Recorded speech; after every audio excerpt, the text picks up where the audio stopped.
Hello everyone, मैं अभिषेक शुक्ला ज्ञान सागर के इस यूट्यूब चैनल पर आप सभी का स्वागत करता हूं। दोस्तों, जीएस की श्रृंखला में हम अर्थव्यवस्था और इतिहास पर आपके साथ मिलकर के अध्ययन कर रहे थे। तो आज जो है अपना अर्थव्यवस्था का आज दूसरा लेक्चर है। उस लेक्चर के अंतर्गत हम लोग ये जो आपके किनारे 5 बिंदु लिखे हुए हैं इन पर आज चर्चा करने वाले हैं, यानी मुद्रास्फीति, अपस्फीति, अवस्थिति, स्थगन मुद्रास्फीति और फिलिप्स वक्र पर। इससे पहले की वीडियो की अगर हम बात करें तो हम सभी ने अर्थव्यवस्था का उसमें परिचय देखा था। तो जिन लोगों ने भी उस वीडियो को ना देखा हो तो जाकर के उस वीडियो को देख सकते हैं। अब जिन भी स्टूडेंट्स ने, छात्रों ने वो पिछला वीडियो देखा हो उनके लिए कुछ प्रश्न फिर से। पिछली क्लास में मैंने उनसे 3 प्रश्न पूछे थे। पहला प्रश्न ये कि अर्थशास्त्र के जनक कौन थे, तो उसका उत्तर है एडम स्मिथ। बहुत सारे विद्यार्थियों ने उसका बिल्कुल सही आंसर दिया। दूसरा प्रश्न था उनकी पुस्तक का नाम क्या था, तो उनकी पुस्तक का नाम शॉर्ट फॉर्म की अगर हम बात करें तो उसका नाम था वेल्थ ऑफ नेशंस। कुछ लोगों ने उसको वेल्थ ऑफ नेशन लिखा है, तो वेल्थ ऑफ नेशंस है। और अगर उसका पूरे नाम की हम बात करें तो उसका नाम है an inquiry into the nature and causes of wealth of nations, ये दूसरा। और तीसरा प्रश्न ये था कि किन किन देशों में या कहां पर मिश्रित अर्थव्यवस्था लागू है। तो भारत जो देश है, यानी जिस देश में हम निवास करते हैं उस देश में मिश्रित अर्थव्यवस्था लागू है। और उसके बाद विश्व के तमाम देशों में ये अर्थव्यवस्था जो है वो लोग उन देशों ने अर्थव्यवस्था को अपनाया। तो आज पुनः पिछले लेक्चर से मैं प्रश्न पूछूंगा। सबसे पहला कि पूंजीवादी अर्थव्यवस्था का उदय सबसे पहले किस देश में हुआ। दूसरा प्रश्न, साम्यवादी अर्थव्यवस्था और समाजवादी अर्थव्यवस्था में क्या अंतर आता है। और तीसरा, मिश्रित अर्थव्यवस्था का उदय किस अवधारणा के आधार पर या किसकी पुस्तक के आधार पर या किस अर्थशास्त्री के आधार पर हुआ था। तो ये पुनः 3 प्रश्न आपके सामने हैं। अगर समझ में आए, जिन्होंने वीडियो देखा हो वो उसका उत्तर दे सकते हैं, नहीं देखा हो तो देख करके उसका उत्तर दीजिए। तो आइए हम आज बात करते हैं इन पॉइंट्स पर। तो अपना सबसे पहला आज का पॉइंट है मुद्रास्फीति। मुद्रास्फीति को हम लोग इंग्लिश में इन्फ्लेशन के नाम से जानते हैं, या इन्फ्लेशन कहते हैं।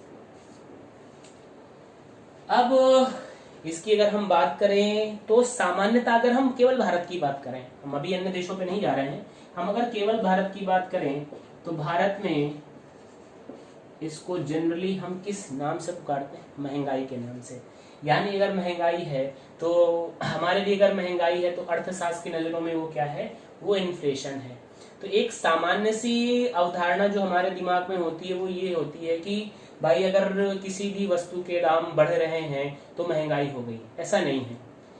हमारे लिए महंगाई तो हो सकती है कि भाई पिछले महीने हमने 10 रुपए की चीज खरीदी, वो 15 रुपए में हो गई, तो हमारे लिए महंगाई है। लेकिन अर्थशास्त्र ये महंगाई की परिभाषा या इन्फ्लेशन की परिभाषा नहीं देता है। अर्थशास्त्र हमसे क्या कहता है, वस्तु और सेवाओं में, वस्तु और सेवाओं के मूल्य में सतत वृद्धि एक निश्चित समय में। तो यहां पर व्यवस्था हमसे क्या कहती है कि वस्तु और सेवाओं के मूल्य में जब लगातार वृद्धि हो, ये नहीं हुआ कि आज हमने खरीदा और 1 साल बाद जो उसका रेट अगर बढ़ गया, तो वो सतत वृद्धि नहीं। सतत वृद्धि का मतलब आज जो हमने चीज खरीदी, अगले महीने उसके रेट बढ़े, फिर उसके अगले महीने उसके रेट बढ़े, फिर अगले महीने उसके रेट लगातार बढ़ते जा रहे हैं। तो ये चीज जो होती है वो इन्फ्लेशन के अंतर्गत आती है। तो यहाँ जरा समझने की बात ये है कि जो हम समझते हैं महंगाई, रियलिटी में वो मुद्रास्फीति नहीं होती। मुद्रास्फीति क्या होती है, वस्तु और सेवा के मूल्य में सतत वृद्धि एक निश्चित समय के अंतराल पे। तो आइए जरा इसको हम उदाहरण से समझते हैं। चलिए, जो भी स्टूडेंट्स देख रहे हैं, चूंकि अगर सामने होते तो बात अलग थी, अभी आप सामने नहीं है, तो मान लेते हैं कि अभी आपको माताजी ने 50 रुपए देकर के बाजार में भेजा। अभी मत निकलिएगा, लॉकडाउन है और जानते हैं चौराहे चौराहे पुलिस खड़ी है, तो आपका शरीर जो है वो दुगना कर सकती है, इसलिए आप मत जाइएगा। उदाहरण समझिए कि मान लेते हैं कि 50 रुपए लेकर के हम किसी मर्चेंट की दुकान पर या सब्जी वाले के पास गए और मम्मी ने कहा कि जाकर के बेटा क्या ले आओ, आलू ले आओ जाकर के। और आलू का जो रेट है वो 25 रुपए प्रति किलोग्राम है। तो ऐसी कंडीशन पर अब अगर आपके पास 50 रुपए हैं तो इस कंडीशन पर आप कितने किलो आलू लेकर के आ पाएंगे? 2 किलो आलू खरीद कर ले आएंगे। अब मान लेते हैं इन्फ्लेशन होती है, तो अब इन्फ्लेशन होती है तो ऐसी कंडीशन पर सीधी सी बात है कि आलू के दाम कुछ बढ़ेंगे। तो मान लेते हैं फिर से आप कितने रुपए लेकर के गए? 50 रुपए लेकर के गए। लेना क्या है आपको? आलू। और अब आलू के रेट मान लेते हैं हो गए कितने? 50 रुपए प्रति किलोग्राम। अब ऐसी कंडीशन पर अब आप कितने किलो आलू लेकर के आ पाए? 1 किलो आलू ला पाए। तो फर्क जरा समझिए कि पहली स्थिति में जब आप 50 रुपए लेकर के गए तो आप कितनी किलो आलू ला रहे थे? 2 किलो। और अब 50 रुपए लेकर के जा रहे हैं तो आपको कितने किलो आलू मिले? केवल 1 किलो। यानी यहाँ पर जो वस्तु है उसके मूल्य में क्या हुई है? वृद्धि हुई है। बात सभी को समझ में आई? इसे बोलते हैं वस्तु के मूल्य में सतत वृद्धि। ठीक है, और ये क्रम 1 महीने का नहीं, हर महीने लगातार बढ़ता जा रहा है। ये उदाहरण से समझाया। दूसरा आता है सेवा।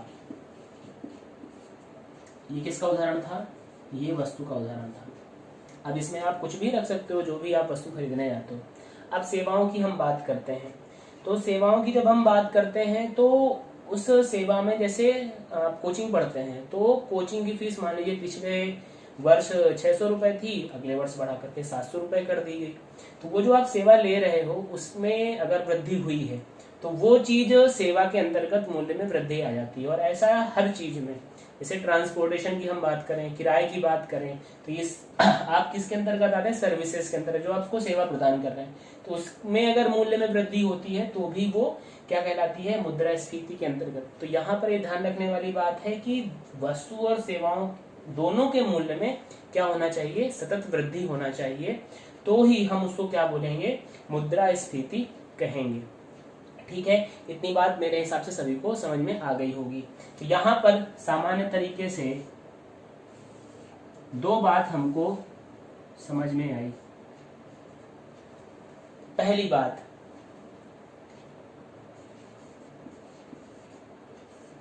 मूल्य में सतत क्या हो रही है? वृद्धि हो रही है। बात समझ में आएगी? अब किसके मूल्य में सतत वृद्धि हो रही है? तो मैंने आपको लिखा है वस्तुओं और सेवाओं के मूल्य में क्या है? सतत वृद्धि हो रही है। ठीक, तो ये एक इन्फ्लेशन में होता है। दूसरा पॉइंट, मुद्रा की क्रय क्षमता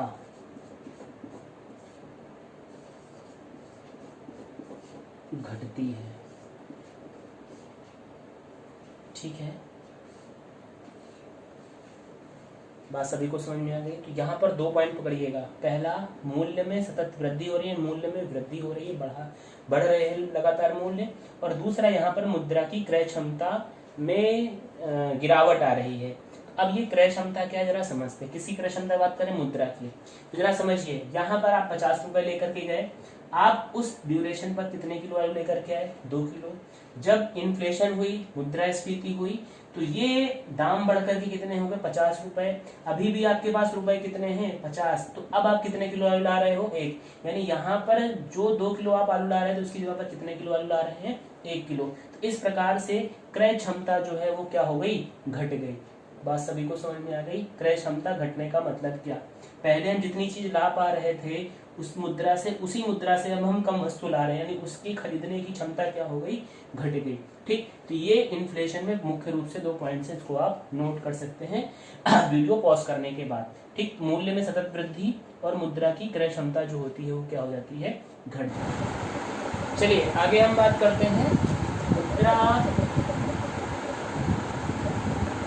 स्फीति की दर, इंग्लिश में कहते हैं रेट ऑफ इन्फ्लेशन। आप अक्सर न्यूज़पेपर में देखते हो कि महंगाई दर इतनी है या मुद्रा स्फीति दर इतनी है, 6%, 5%। तो आखिर ये होता क्या है, कैसे इसको हम फाइंड आउट करते हैं, जरा समझते हैं। यहाँ पर एक शब्द चलता है, प्रचलित होता है आधार वर्ष, यानी हम किसी भी वस्तु, किसी भी वर्ष को आधार वर्ष कहते हैं। आधार वर्ष का जो मीन होता है उसमें हमने कई सारी वस्तुओं को इंक्लूड किया, उन वस्तुओं का हमने एवरेज प्राइस निकाला और उस एवरेज प्राइस से हम जिस भी वर्ष की बात कर रहे होते हैं, जैसे इस वर्ष की बात करें तो उससे हम उसका कंपेयर करते हैं और कंपेयर करने के बाद हम उसका फिर परसेंटेज फाइंड आउट करते हैं। जरा कैसे, जरा समझते हैं उसको। मुद्रा स्फीति दर, हम यहाँ पर वर्ष x की बात कर रहे हैं, ठीक है। अब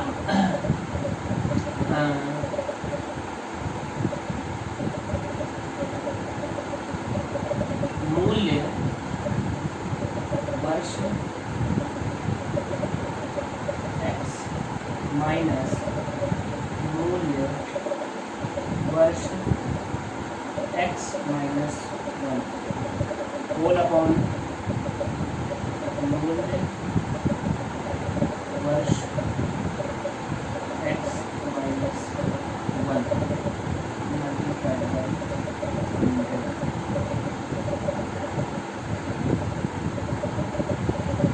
इससे हमारे पास जो भी उत्तर निकल करके आएगा वो परसेंटेज में निकल करके आएगा। सपोज हम मान लेते हैं कि पिछले वर्ष यानी 2019 में, तब की हम बात कर रहे हैं 2019 में, और इस समय कौन सा वर्ष चल रहा है? 2020। तो अगर हमें इस वर्ष की 2020 की मुद्रा स्फीति जाननी हो, ठीक है ना, तो अगर हमें परसेंटेज जानना हो तो अगर हम मान लेते हैं कि वर्ष इस साल जो वस्तुओं का जो एवरेज मूल्य है वो 105 रुपये है, यानी सभी वस्तुओं का हमने जो मूल्य निकाला ग्रॉस में उसका एवरेज कितना निकल करके आया? 105। और अगर हम पिछले साल की बात करें, और पिछले साल की अगर हम बात करें तो वो मूल्य कितना था? 100 रुपये था। यानी 2020 में, क्योंकि एक्स लिखा है ध्यान रखिएगा, 2020 में अगर वस्तुओं के दाम 105 रुपये हैं और 2019 में वस्तुओं के दाम 100 रुपये हैं। आधार वर्ष जो है वो हमने पिछले साल का ही ले लिया, यानी यहाँ पर कितने मूल्य थे? 100 रुपये थे। इसको 100 से आपके पास कितना उत्तर आ गया? 5/100 गुणे 100, यानी कितने परसेंट? 5%। ये हो गई आपकी क्या? महंगाई दर या inflation rate, rate of inflation. ठीक, इस प्रकार से हम मुद्रा स्फीति की दर को मापते हैं, निकालते हैं। तो ध्यान रखिएगा, यहाँ पर जो चीज़ मूल्य लिखा है वो वस्तुओं और सेवाओं का मूल्य है और जो वर्ष होता है वो आधार वर्ष है। अब ये मुद्रा स्फीति को हम कैसे फाइंड आउट करते हैं, ये रेट कैसे निकलता है? तो इसके लिए हम 2 प्रकार के सूचकांकों का प्रयोग करते हैं। एक थोक मूल्य सूचकांक और दूसरा उपभोक्ता मूल्य सूचकांक। ये चीज़ें क्या हैं, ये कैसे डिफाइन किए जाते हैं, इसको हम लोग जब डिटेल में पढ़ेंगे, यानी भारत में जब मुद्रा स्फीति की बात करेंगे तब उसको पढ़ेंगे। फिलहाल हम इतना समझ लेते हैं कि ये मुद्रा स्फीति जो है दर वो इस प्रकार से फाइंड आउट की जाती है और मुद्रा स्फीति की जो दर को जो मापा जाता है वो 2 थोक सूचकांक के आधार पर मापते हैं। पहला थोक मूल्य सूचकांक और दूसरा उपभोक्ता मूल्य सूचकांक। अब हम बात करते हैं मुद्रा स्फीति के कारणों। जब कारण की बात है तो बहुत सारे इसमें आपस में विरोधाभास उत्पन्न होते हैं और आज तक ये कोई तय नहीं कर पाया कि महंगाई आखिर को बढ़ाने के मुख्य रूप से कारण क्या है, या कोई एक कारण है या बहुत सारे कारण हैं। हमेशा इस पर विरोध रहा, लेकिन फिर भी जो भी कुछ स्टडीज की गई उसके आधार पर हम कारणों को दो प्रकार की विचारधाराओं में बांटते हैं। पहली विचारधारा आती है कीन्सवाद या पूर्व मुद्रावाद, और दूसरी विचारधारा आती है मुद्रावाद। यहाँ पर ध्यान रखिएगा ये 1970 के बाद की अवधारणा है और ये 1970 के दशक के पूर्व की। यहाँ पर एक शब्द आ रहा है कीन्स। तो जॉन मेनार्ड कीन्स का नाम मैंने आपको पिछली क्लास में बताया था। तो जो जॉन मेनार्ड कीन्स साहब हैं वो क्या इसके कारण बताते हैं, तो वो इसमें लिखा हुआ है। ठीक है, तो जरा सा देखते हैं। तो जॉन मेनार्ड कीन्स साहब के अनुसार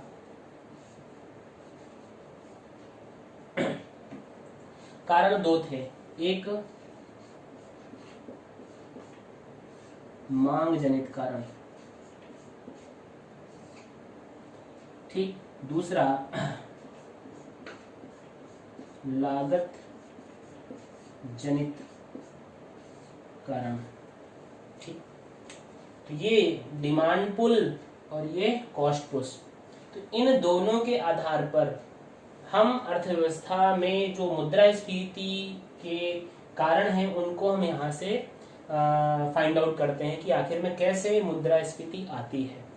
सबसे पहला है मांग जनित। तो उदाहरण से इसको समझेंगे तो आपको बहुत जल्दी समझ में आने वाला है। अभी हम बात करें लॉकडाउन की, लेटेस्ट है।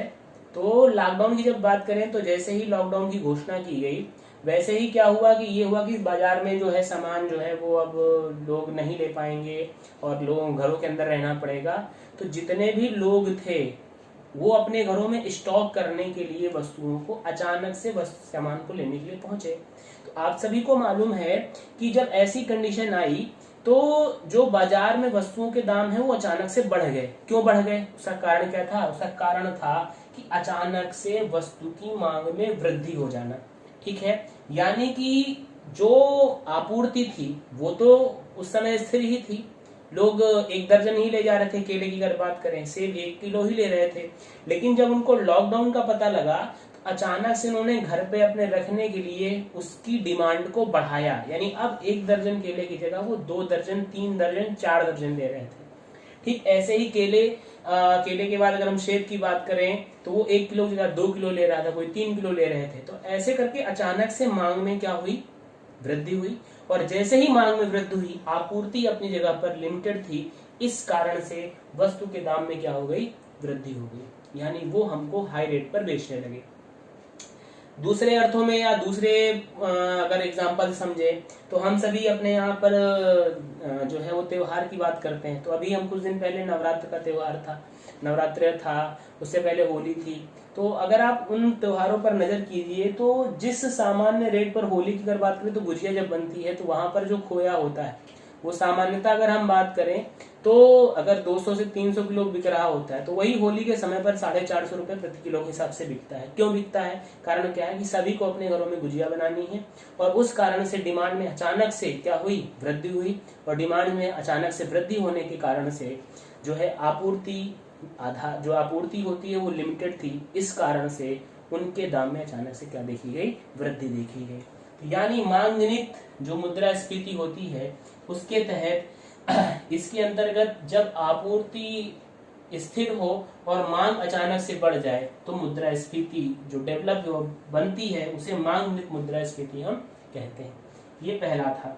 दूसरा था लागत जनित मुद्रास्फीति।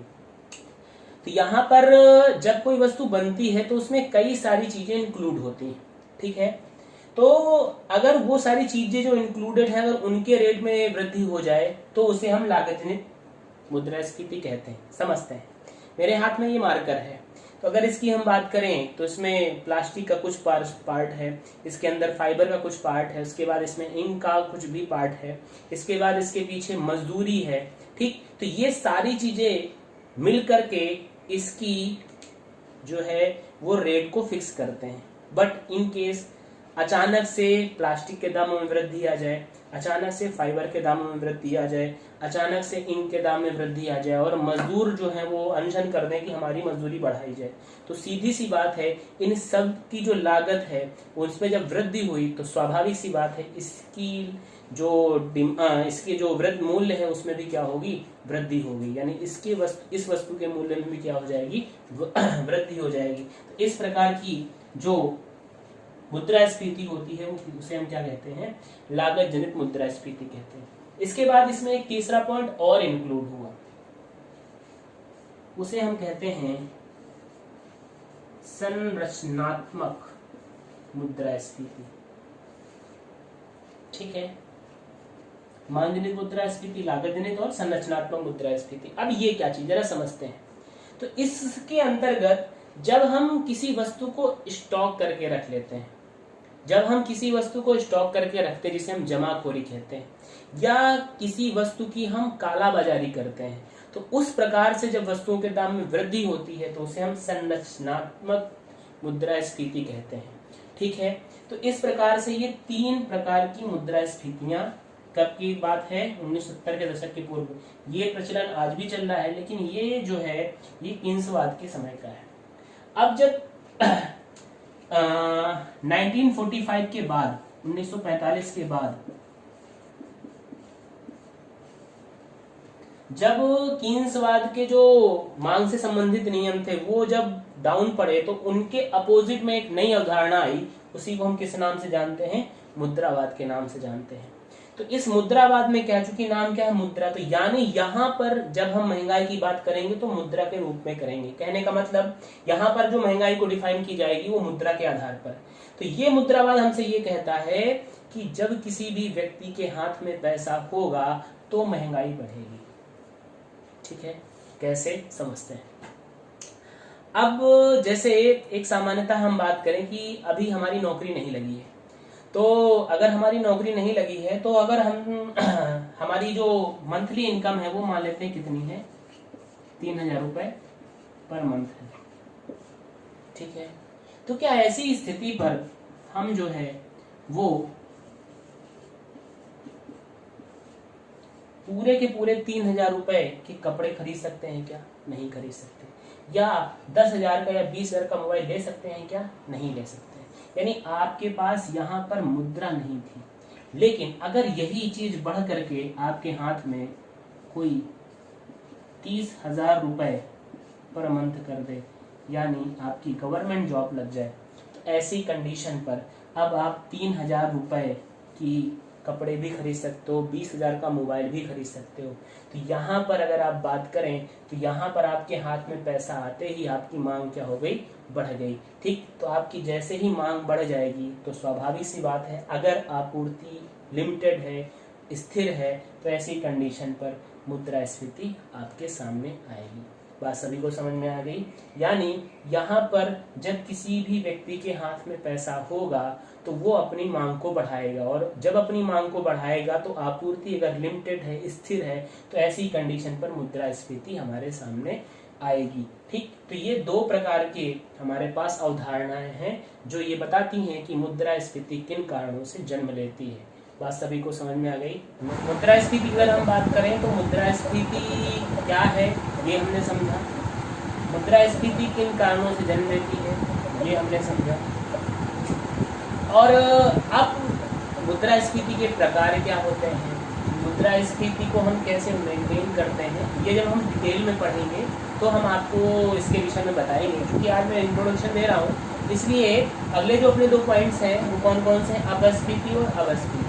तो यहाँ पर दूसरे नंबर पर अपस्फीति को हम डिफ्लेशन कहते हैं और अवस्फीति को हम डिसइन्फ्लेशन कहते हैं। ये ध्यान रखिएगा, लोग इसमें बहुत कंफ्यूज होते हैं, इसलिए इसको बहुत ध्यान से और बहुत बारीकी से पढ़ने की जरूरत है। चलिए आइए ध्यान देते हैं इधर डिफ्लेशन। तो ये मुद्रास्फीति के विपरीत स्थिति, यानी जो मुद्रास्फीति है उसका अगर हम अपोजिट बात करें तो क्या होती है, अपस्फीति, डिफ्लेशन होती है। ठीक, यहाँ पर अगर हम बात करें तो नंबर 1 वस्तु वस्तुओं और सेवाओं के मूल्य में यहाँ पर क्या हो रहा था, वृद्धि हो रही थी वस्तुओं और सेवाओं के मूल्य में। तो इस जगह पर क्या होगा, वस्तुओं और सेवाओं के मूल्य में क्या आ जाएगी, कमी आ जाएगी। ठीक। और दूसरा पॉइंट मैंने बताया था, मुद्रा की क्रय क्षमता वहां पर क्या हो रही थी, घट रही थी, यहाँ पर क्या होगी, बढ़ती है। ठीक है, अपोजिट है ना। यहाँ पर मुद्रा स्थिति में वृद्धि हो रही थी, तो यहाँ पर कमी हो रही है, और उसमें मुद्रा की क्रय क्षमता जो थी वो घट रही थी, यहाँ पर बढ़ती। यानी फिर से कहाँ पर पहुँचते हैं, आलू पे। तो अगर हम बात करें कि हमें 50 रुपये दिए गए, उस समय मैंने कहा था कि आलू के रेट पहले 25 थे, महंगाई के बाद 50 हो गए।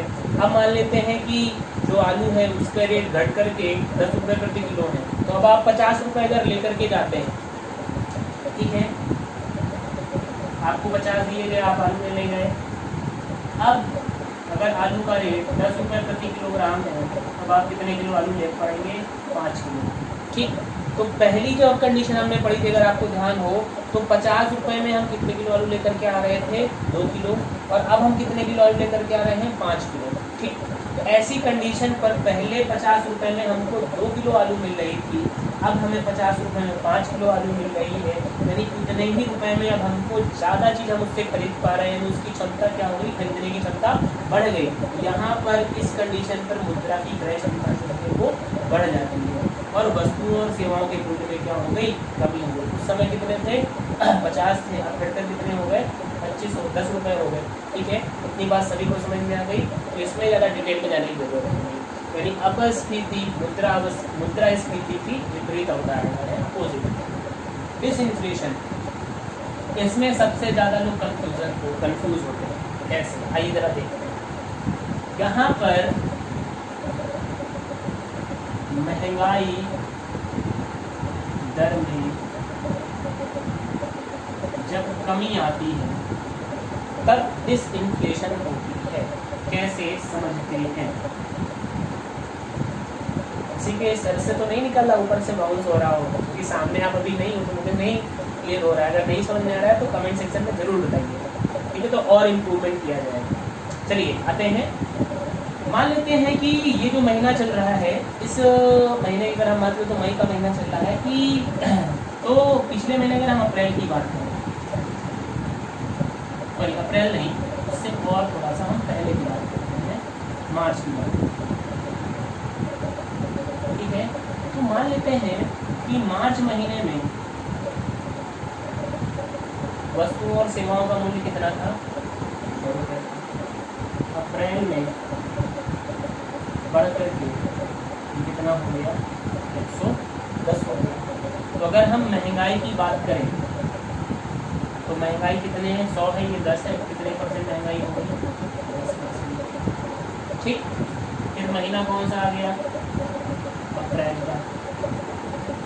ठीक है, और इस समय कौन सा महीना चल रहा है, मई का। ठीक है, उदाहरण है, ध्यान रखिएगा। मान लेते हैं अप्रैल में 100 रुपये था और मई में 105 हो गया। अब रेट ऑफ इन्फ्लेशन कितनी है, 5%। बात सभी को समझ में आ रही, उदाहरण ही ध्यान रखिएगा, यहाँ मत समझिए कि सर यहाँ 110 लिखा है, यहाँ 100 कैसे लिखा, उदाहरण समझ रहे हैं। ठीक, तो यहाँ पर मार्च में 100 रुपये थे, अप्रैल में 110 हुए, तो महंगाई कितनी हो गई, 10%। ठीक, अप्रैल में 100 रुपये थे, मई में 105 हो गए, तो महंगाई कितनी, 5%। अब दोनों केस में देखिए महंगाई तो है, 100 की अपेक्षा यहाँ 10 रुपये बढ़े थे यहाँ पर, लेकिन यहाँ पर महंगाई दर जो है उसमें क्या आई है, कमी। पहले कितने थी, 10% थी, अब कितने हैं, 5% है। यानी डिसइन्फ्लेशन एक ऐसी अवधारणा है जहाँ पर महंगाई तो होती है, इसके तुलना में दिख रहा है, महंगाई तो है, लेकिन महंगाई की दर में क्या आ गई, कमी आ गई। वो कौन सी कंडीशन कहलाती है, डिसइन्फ्लेशन कहलाती है। ये ध्यान रखिएगा, इसमें और इसमें लोग फर्क करना भूल जाते हैं, इसलिए मैं फिर से जोड़ दे रहा हूँ। यहाँ पर महंगाई तो होती है, लेकिन महंगाई दर में क्या आती है, कमी आती है। ठीक, तो उसे हम क्या बोलते हैं, डिसइन्फ्लेशन। और मुद्रास्फीति की जो विपरीत की स्थिति होती है उसे हम बोलते हैं डिफ्लेशन यानी अपस्फीति। ठीक है, ये बात सभी को समझ में मेरे हिसाब से आ गई। ठीक है, उसको नोट डाउन कर सकते हैं। आइए अगले पॉइंट की तरफ जाते हैं। अगला है स्थगन जन्य मुद्रास्फीति। इसको इंग्लिश में हम क्या बोलते हैं, स्टैगफ्लेशन। तो देखते हैं जरा सा, ये दो शब्द से मिलकर के बना है। पहला स्टैग्नेंट और दूसरा इन्फ्लेशन।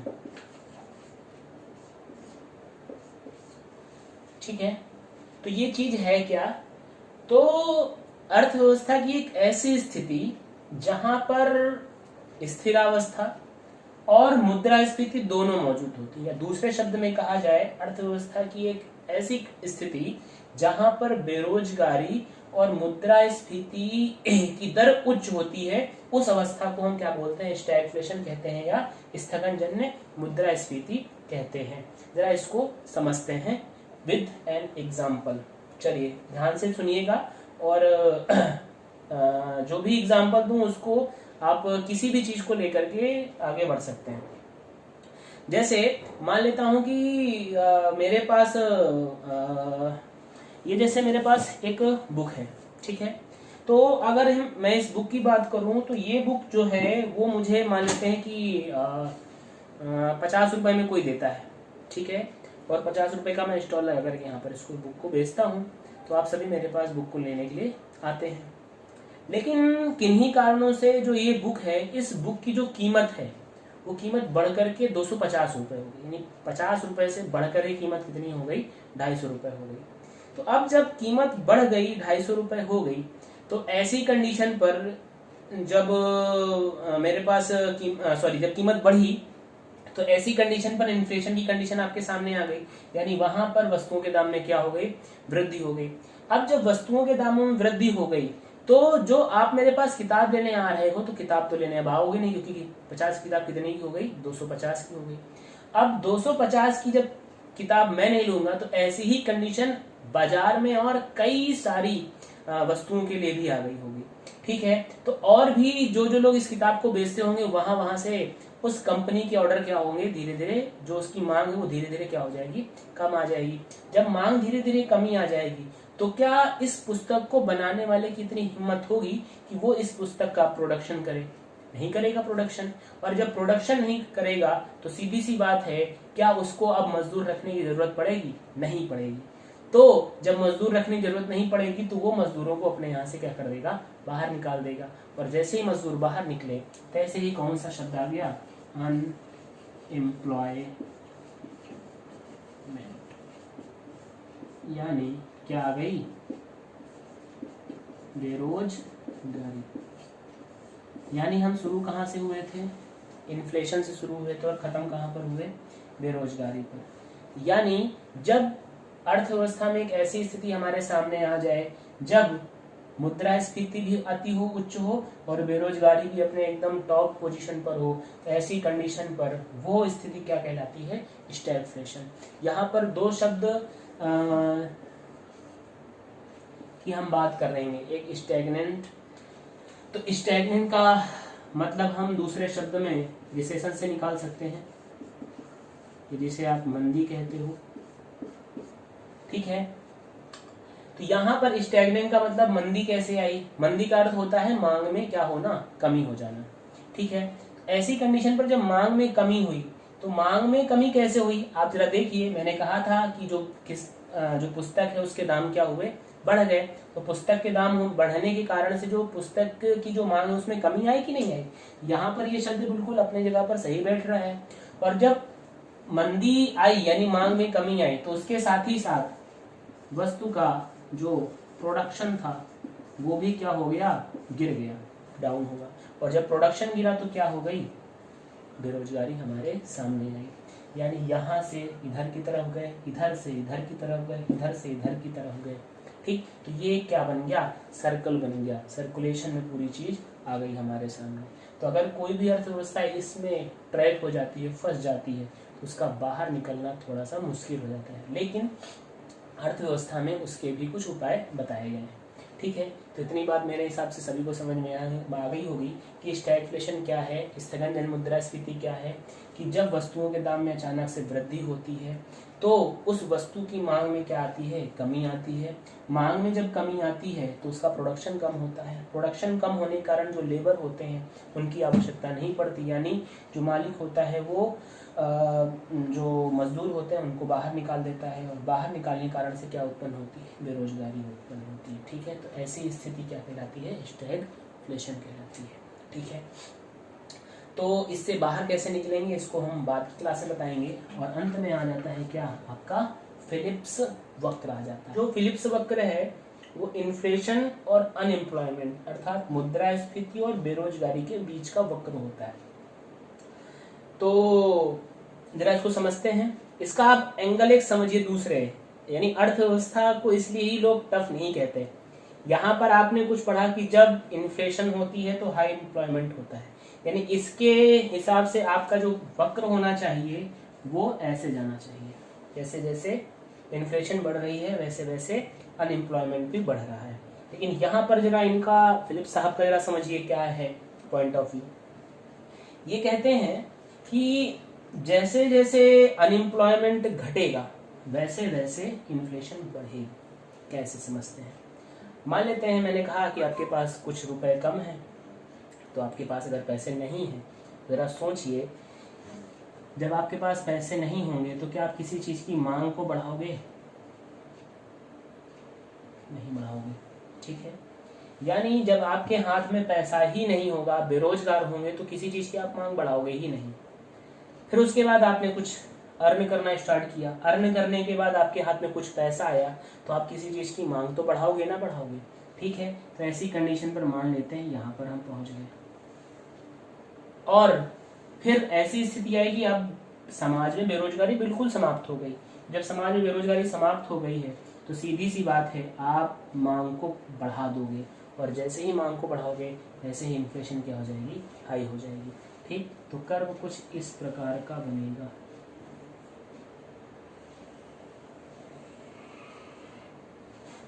बात सभी को समझ में आई, यानी कर्व कुछ इस तरीके से, इस प्रकार से बनना स्टार्ट हो जाएगा।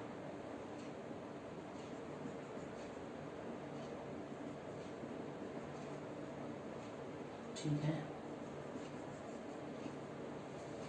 तो ये किसने हमें बताया था, फिलिप्स साहब ने बताया था। यानी यहाँ पर रिलेशन इसकी तुलना में थोड़ा सा फोड़ जा रहा है। यहाँ की अगर हम बात करें तो यहाँ पर एक स्ट्रेट लाइन में जाता है, जबकि यहाँ पर एक वक्र बनता है। तो उन्होंने क्या बताया, फिर से समझिए कि जब आपके हाथ में पैसा नहीं होगा, यानी आप बेरोजगार होगे, तो आप किसी वस्तु की मांग को बढ़ाओगे ही नहीं। तो ऐसी कंडीशन पर तब उस समय जो इन्फ्लेशन है वो घटी रहेगी। जैसे ही आपके हाथ में, यानी आप रोजगार की स्थिति में आओगे, मध्य में आओगे, तो वहां पर इस कंडीशन पर यहाँ पर आपके हाथ में जैसे ही पैसा आएगा आप कुछ मांग बढ़ाओगे नहीं, उसी हिसाब से महंगाई बढ़ेगी। और जैसे ही आपके पास और रोजगार आ गया तो ऐसी कंडीशन पर आप मांग बढ़ा दोगे, और सभी के साथ अगर ये स्थिति क्रिएट हो जाती है तो सभी के पास हाथ में पैसा है, सभी वस्तु की मांग बढ़ाएंगे, और जब सभी वस्तु की मांग बढ़ाएंगे आपूर्ति फिक्स हो जाएगी, तो ऐसी कंडीशन पर क्या है, इन्फ्लेशन होगी। ठीक, तो ये फिलिप्स साहब ने मुझे बताया था। ठीक है, आज का जो लेक्चर है वो यहीं पर समाप्त होता है। मैंने आपसे 3 प्रश्न पूछे थे। पहला प्रश्न फिर से कि जो पूंजीवादी अर्थव्यवस्था है वो सबसे पहले किस देश में आई। दूसरा प्रश्न, साम्यवादी और समाजवादी अर्थव्यवस्था में क्या अंतर होता है। और तीसरा प्रश्न, जो मुद्रा जो क्या कह सकते हैं मिक्स्ड इकोनॉमी है, वो मिक्स्ड इकोनॉमी किस अर्थशास्त्री की विचारधारा के आधार पर, उनकी किस पुस्तक के आधार पर जो है वो लागू की गई। ठीक है, तो जिन्होंने लेक्चर पूरी तरीके से पिछला नहीं देखा वो लेक्चर देख करके उसका आंसर दे सकते हैं। और चैनल को सब्सक्राइब करते रहिए। वीडियो पसंद आए तो लाइक जरूर कीजिए, और हाँ, कमेंट करना मत भूलिए। आपके कमेंट ही हम सभी का हौसला बढ़ाते हैं। जैसे विवेक सर ने पिछली क्लास में आपको एक स्टोरी सुनाई थी, उससे आप लोग मोटिवेट हुए थे, तो ऐसे ही आपके कमेंट और लाइक हमें मोटिवेट करते हैं। इसलिए शेयर करते रहिए, लाइक करते रहिए, कमेंट करते रहिए। धन्यवाद।